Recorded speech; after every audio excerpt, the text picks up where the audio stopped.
بسم اللہ الرحمن الرحیم۔ میدان عرفات میں حضور اقدس صلی اللہ علیہ وسلم نے جو خطبہ حج دیا تھا، اس خطبے کے اہم نکات کو دہرا لیں، کیونکہ ہمارے نبی کریم صلی اللہ علیہ وسلم نے فرمایا تھا کہ میری ان باتوں کو دوسروں تک پہنچائیں۔ حضور اکرم صلی اللہ علیہ وسلم نے ارشاد فرمایا، اے لوگو سنو، مجھے نہیں لگتا کہ اگلے سال میں تمہارے درمیان موجود ہوں گا۔ میری باتوں کو بہت غور سے سنو اور ان کو ان لوگوں تک پہنچاؤ جو یہاں نہیں پہنچ سکے۔ آپ صلی اللہ علیہ وسلم نے ارشاد فرمایا، اے لوگو، جس طرح یہ آج کا دن، یہ مہینہ اور یہ جگہ عزت و حرمت والے ہیں، بالکل اسی طرح دوسرے مسلمانوں کی زندگی عزت اور مال حرمت والے ہیں۔ تم اس کو چھیڑ نہیں سکتے۔ لوگوں کے مال اور امانتیں ان کو واپس کرو، کسی کو تنگ نہ کرو، کسی کا نقصان نہ کرو، تاکہ تم بھی محفوظ رہو۔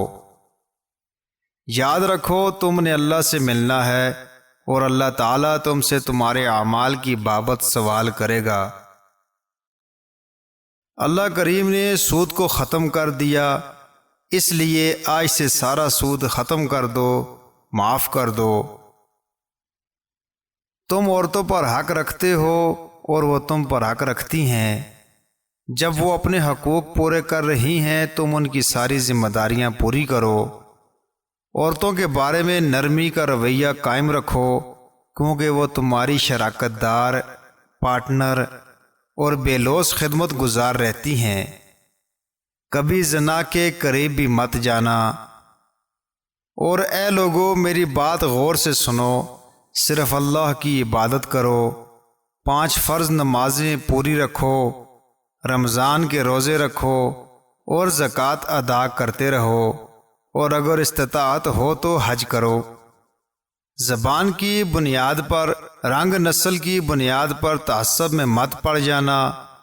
کالے کو گورے پر اور گورے کو کالے پر، عربی کو اجمی پر اور اجمی کو عربی پر کوئی فوقیت حاصل نہیں۔ ہر مسلمان دوسرے مسلمان کا بھائی ہے۔ تم سب اللہ کی نظر میں برابر ہو، برتری صرف تقوی کی وجہ سے ہے۔ یاد رکھو تم نے ایک دن اللہ کے سامنے اپنے اعمال کی جواب دہی کے لیے حاضر ہونا ہے۔ خبردار رہو، میرے بعد گمراہ نہ ہو جانا۔ یاد رکھنا، میرے بعد کوئی نبی نہیں آنے والا، نہ کوئی نیا دین لایا جائے گا۔ میری باتیں اچھی طرح سے سمجھ لو۔